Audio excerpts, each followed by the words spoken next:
do Lula começou a subir nas pesquisas, e a gente começou a sentir algo tão ruim, uma pressão tão ruim aqui dentro de casa. Olha o que aconteceu, vou mostrar para vocês, olha. Os meus peixes no aquário aqui do lado da televisão morreram.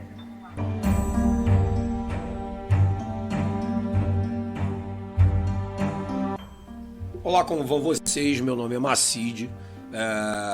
Esse aqui é o primeiro vídeo desse canal, ou melhor, esse aqui é o segundo vídeo desse canal. Eu não fiz um vídeo antes falando sobre o assunto que eu vou tratar hoje aqui, justamente porque na quarta-feira, dia 2, eu participei da manifestação aqui na cidade do Rio de Janeiro, em frente ao quartel do Sudeste, Comando Militar do Sudeste. E na ocasião eu acabei contraindo Covid, por isso de estar com essa voz aqui. Peço desculpa a vocês por estar com essa voz. Estou em quarentena aqui dentro do quarto, trancado, minha esposa cuidando de mim. Mas eu venho acompanhando aqui os movimentos, venho acompanhando tudo que vem acontecendo no país nos últimos dias, que tem a ver com esse assunto, né? Com esse assunto que a gente está tratando agora. Então várias coisas vêm acontecendo, várias notícias, muita coisa esquisita, né? Ontem, por exemplo, vi vários vídeos e o que mais me assusta, né? O que mais me assusta mediante tudo que está acontecendo é a conivência que está havendo por boa parte do povo brasileiro com as coisas erradas que aconteceram nessas eleições, né? Uma coisa que eu reparei é que o povo brasileiro, talvez na primeira votação de 2018, muitas pessoas que não votaram no atual presidente, que não ajudaram a elegê-lo, alegaram que tinham medo de ter um presidente fascista, que tinham medo de ter um presidente ditador, que tinham medo de ter um presidente que passasse por cima dos direitos do brasileiro, que não respeitasse a Constituição, enfim. Esse era o medo, esse era o temor que as pessoas tinham com relação ao atual presidente. O que acontece hoje? O que aconteceu? Passaram-se 4 anos, o nosso presidente demonstrou claramente que ele não tem nada de ditador, ele não possui qualquer viés ditatorial. Se isso fosse uma verdade, ele com certeza teria tomado várias decisões contrárias, teria dado várias canetadas aí com relação à arbitrariedade vinda do Supremo, mas ele não foi. Como ele próprio diz, ele continua até hoje jogando dentro das 4 linhas. Esse é um ponto, né? Que o povo brasileiro, ele de um certo modo, cobrou isso nas primeiras eleições e agora, nessas eleições agora, passados 4 anos, o que acontece? O povo acabou de um certo modo elegendo, isso é o que a gente ainda não tem certeza se foi o povo que elegeu ou se foi a roubalheira, né? Se foi, apesar que eu não posso falar isso, né? Aqui a gente não pode, se foi algo que não está muito certo, vamos dizer assim, que aconteceu e que a gente precisa saber a verdade, se foi isso que elegeu o atual candidato à presidência da República, ex-presidente Luiz Inácio. Então, o que eu quero dizer? Todo esse trabalho feito pelo nosso presidente, todo o bom governo que está aí para todo mundo ver, uma coisa muito transparente, né? A crescente melhora do país, né? O despontamento do país nas fileiras estrangeiras, nas manchetes estrangeiras, como um país que está em franca ascensão, inclusive com uma inflação hoje menor do que dos Estados Unidos, o que nunca havia acontecido. Então, a gente tem hoje, comprovadamente, um presidente que fez realmente tudo como deveria ser feito, talvez até um pouco mais do que o brasileiro esperava ou contava dele fazer. Mas mesmo assim, o povo brasileiro, de uma certa forma, elegeu uma pessoa com uma reputação um pouco duvidosa. Vou usar esse termo aqui para não ser banido aqui do YouTube, né? Estou com o meu canal novo, já tomei uma advertência por botar um vídeo lá que era uma verdade, eles disseram que era fake news, enfim. Então eu não quero que o canal caia, eu quero continuar trazendo conteúdo aqui para vocês.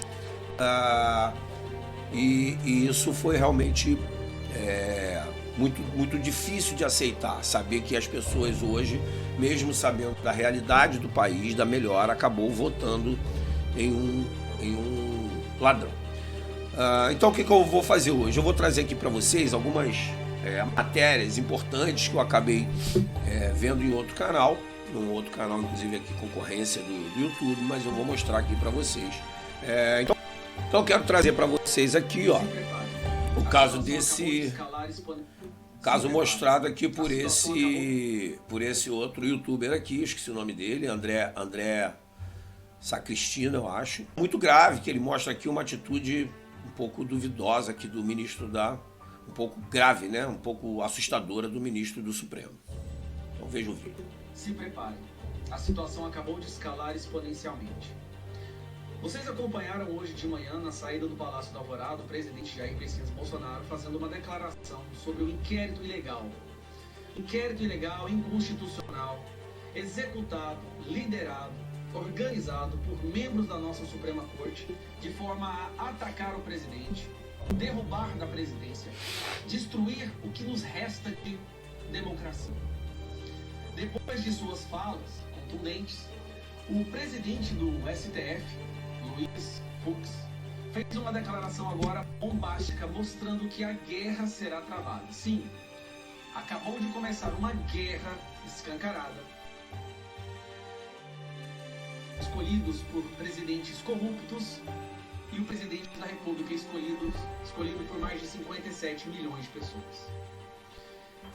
No seu discurso, Luiz Fux deixa bem claro que não vai mais tentar apaziguar a situação. Havia uma reunião que deveria acontecer essa semana entre os líderes dos poderes para apaziguar as tensões. Essa reunião acabou de ser cancelada, mas a forma que ela foi cancelada, bem, veja por si mesmo o vídeo agora. Cuca tem reiterado ofensas e ataques de liberdades a integrantes desta corte, em especial os ministros Luiz Roberto Barroso e Alexandre Moraes, sendo certo que quando se atinge um integrante, se atinge a corte por inteiro. Além disso, Sua Excelência mantém a divulgação de interpretações equivocadas de decisões do plenário, bem como insiste em colocar sob suspeição a incidente do processo eleitoral brasileiro. Só um comentário aqui. Insiste em colocar sob Se ele não comentasse, eu ia comentar. Está provado, a roubalheira existiu. Relatórios criados pelo próprio TSE. A situação é muito mais Eles não querem admitir a verdade. Você percebe aí que é uma clara declaração de guerra. Continuando. Diante dessas circunstâncias, o Supremo Tribunal Federal informa que está cancelada. Reparem a raiva dentro dele. Olha a forma que ele fala, né? Como se ele fosse o dono do país. De poder, entre eles, o presidente da República. Eu acho que não precisa falar mais nada. O tom, o conteúdo, É verdade. que essa mensagem A maneira que foi divulgada passado. mostrou bem claramente que a corda arrebentou e agora a gente vai ver para que lado o Brasil vai cair. Se é pro lado da democracia, das liberdades do povo, Será, ou gente? se é pro lado da supremocracia, da prisão e ditadura da toga, como muito bem Bolsonaro disse hoje de manhã. Então eu volto a repetir. Se preparem, patriotas, pessoas de bem, esclarecidas e sensatas. Está na hora de defender o nosso país. Está A mesmo. cada geração tem o seu fardo para carregar. E o nosso é esse. Então, mediante isso, a gente sabe que já há uma guerra entre as instituições. Isso, para virar uma guerra civil, não custa nada, né? Não custa nada porque um lado vai incitar o outro. O Exército Vermelho já está nas ruas, as pessoas já estão se movimentando, os guerrilheiros da Venezuela já estão lá. Vou mostrar para vocês aqui uma outra reportagem que fala sobre isso. A imprensa tradicional não vai mostrar para vocês isso aqui, mas eu mostro. Aqui nesse canal você vai ver. Então, gente, vejam isso. Esse é só a ponta do iceberg dos problemas que a gente vai vivenciar daqui para frente. Ou seja, os países em volta do Brasil vão agora começar a se achar donos do Brasil também, porque tem um cúmplice aqui dentro, os ditadores. Vejam esse vídeo. A situação segue tensa também na fronteira da Venezuela com o Brasil.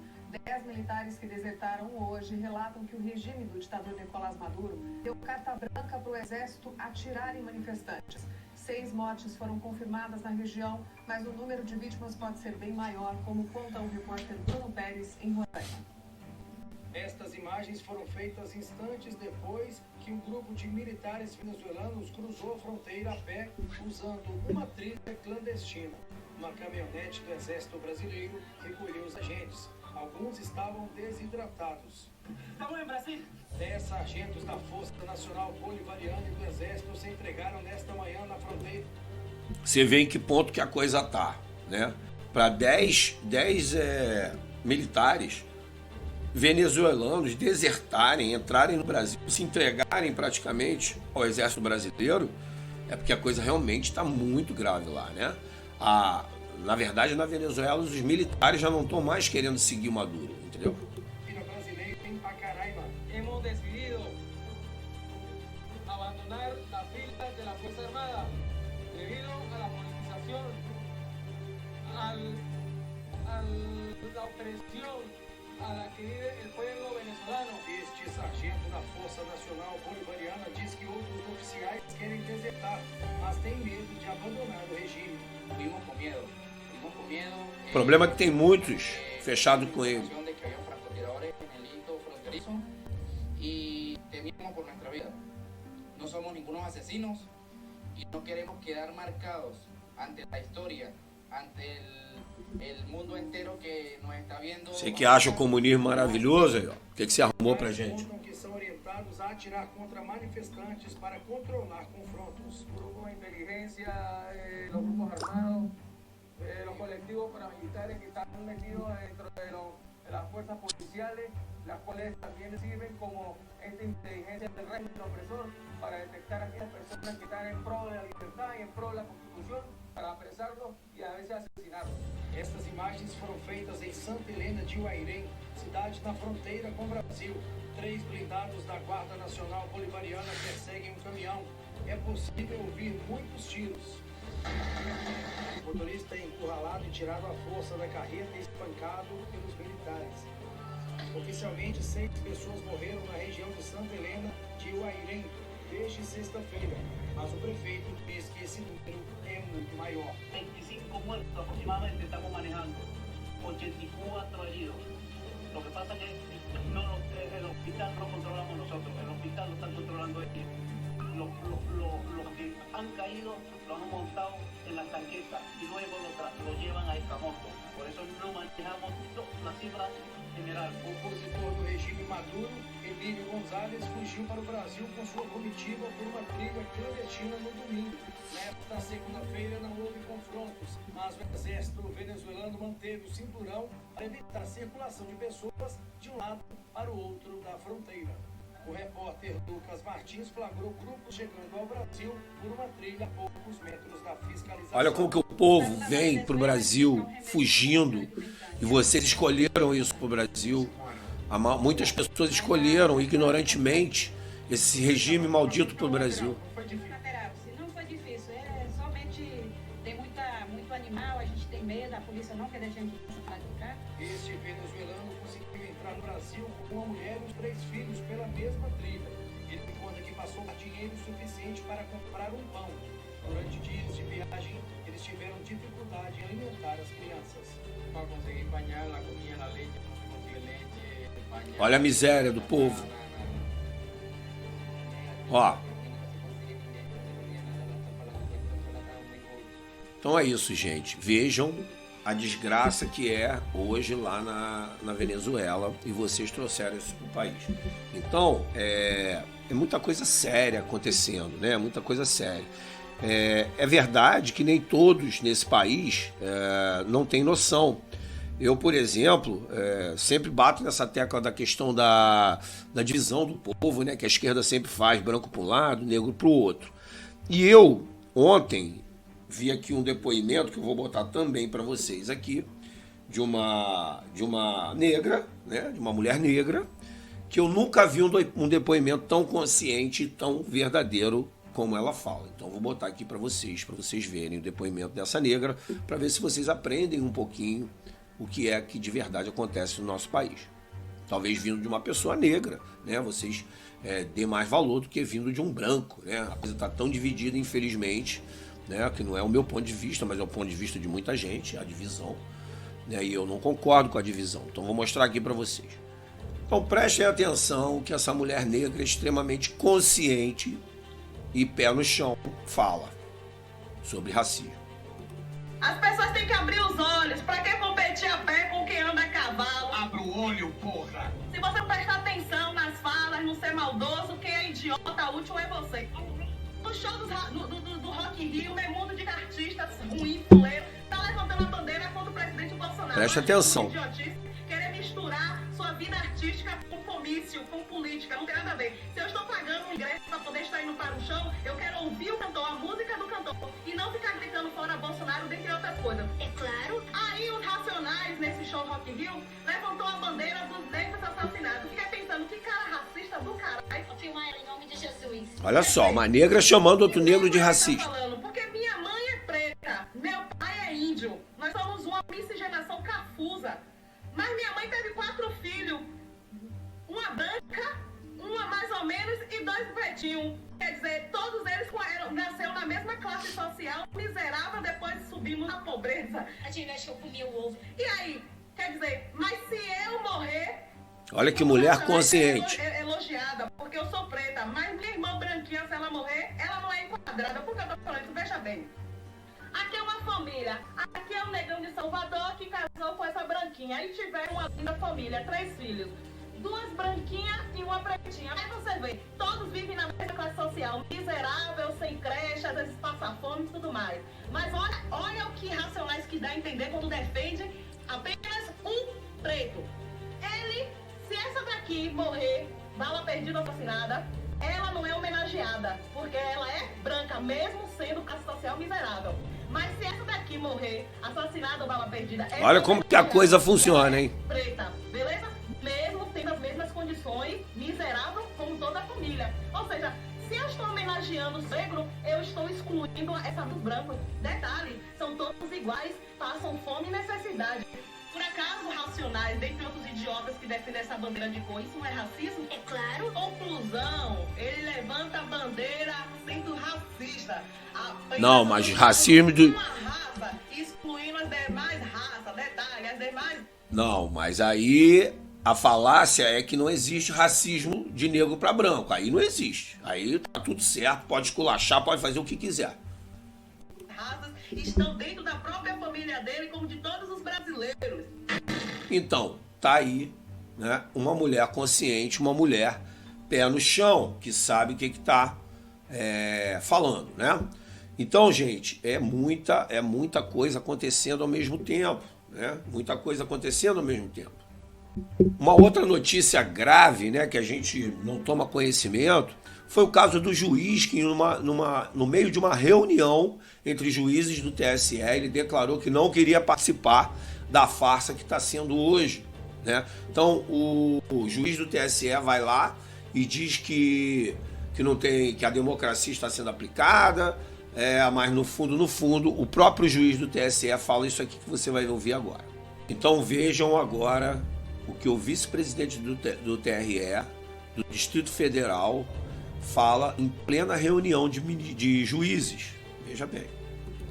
Presidente, para fazer um agradecimento, em razão do TRE, o presidente do TRE anunciou que tem um evento hoje, mas como eu não fui convidado, eu estou com tempo para falar aqui. Eu estou comunicando, senhor presidente, a minha aposentadoria. Isso porque o me perguntar. Porque você vai aposentar, Sebastião Coelho da Silva?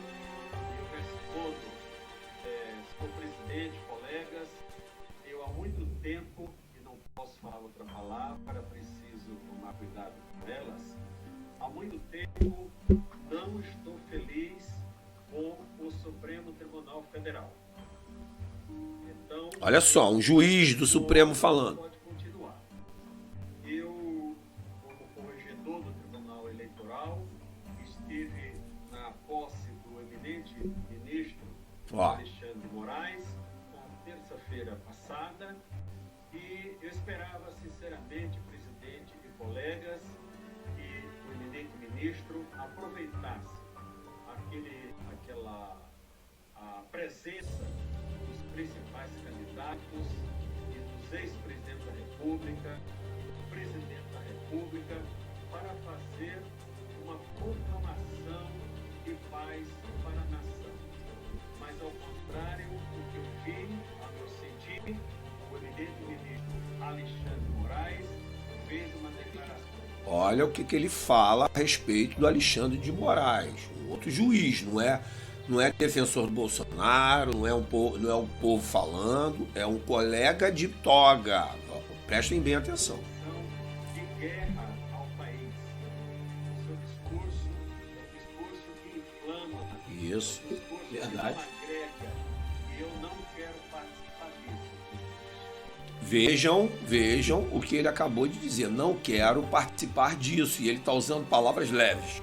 Está usando palavras leves porque ele mesmo já declarou no início que ele tem que ter cuidado com as palavras. Enquanto eu estiver aqui, e já digo que vou pedir os 90 dias para dar tempo dos servidores do meu gabinete, alguns comigo há mais de 20 anos, procurarem a localização adequada. Olha que absurdo, o cara está se aposentando. Até o último dia, cumprir, seja aqui, seja no Tribunal Eleitoral, eu vou cumprir a Constituição, Isso. vou cumprir as leis. Esse tem meu apreço. E as decisões judiciais. Eu não vou cumprir discurso de ministro. Isso. Seja ele em posse, seja Muito ele bem, em parabéns Twitter, para o senhor. seja ele em redes sociais. O magistrado, eu já disse isso e repito, tem que ter sobriedade. Quando o magistrado fala fora do processo, ele causa desagregação. Isso mesmo, é o que mais ocorre hoje. Ele foi feito. O juiz foi O que mais tem é juiz falando fora dos autos.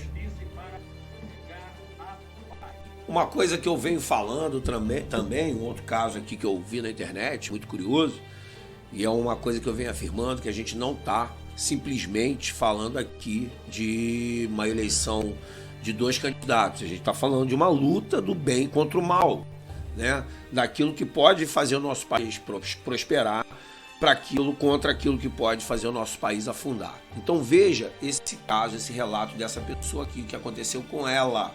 Veja bem. Gente, eu quero chamar a atenção de vocês para algo muito forte. A guerra é tão espiritual, tão forte, que aqui, enquanto a gente estava aqui em oração, aqui, pedindo a Deus pelo nosso presidente Jair Bolsonaro vencer essas eleições, Vejam bem. O candidato Lula começou a subir nas pesquisas e a gente começou a sentir algo tão ruim, uma pressão tão ruim aqui dentro de casa. Olha o que aconteceu, vou mostrar pra vocês, olha. Os meus peixes no aquário aqui do lado da televisão morreram. Ali. Todos. Não sobrou um peixe. Olha isso, Olha gente. aqui. Todos os peixes morreram. Vê se não tem uma espiritualidade aí envolvida nisso. Não ficou um peixe vivo. Olha. Isso pode não ser verdade? Pode. Mas eu acredito que talvez seja assim. Por que essa pessoa vai fazer isso? Então, gente, tudo isso pode estar acontecendo sim, né? Muita coisa ruim. Então, para finalizar esse vídeo aqui, eu já queria pedir para você, se você não acompanha o canal, te pedir para você já ir lá e apertar para estar seguindo a gente, e aperta também o sininho para receber as notificações que eu vou estar trazendo essas curiosidades a respeito das eleições, a respeito do nosso presidente. E se o presidente eleito for assumir, se ele conseguir assumir, você vai ter aqui nesse canal a maior oposição que você pode imaginar, beleza? Então, para a gente finalizar aqui, para trazer boas energias, vou deixar a oração dessa princesinha aqui, para que todos possamos ter um resto de dia muito tranquilo. Muito obrigado, não deixe de curtir o canal e, se possível, compartilhe também. Vem orar comigo pelo Brasil? Feche seus olhos, que amanhã possamos ver o poder de Deus se manifestar, que as orações e os jejuns da igreja sejam recebidas nos céus, e o Senhor incline as suas bênçãos em favor do Brasil, que os planos do inimigo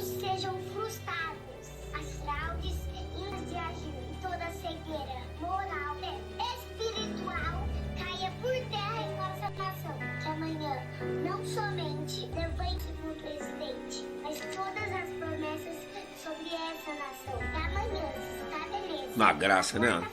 Ah, uma netinha assim. Todas as promessas e profecias sobre esta nação. Posso ler um amém? Um beijo, Deus contigo. Também vou deixar um beijo para vocês e até a próxima.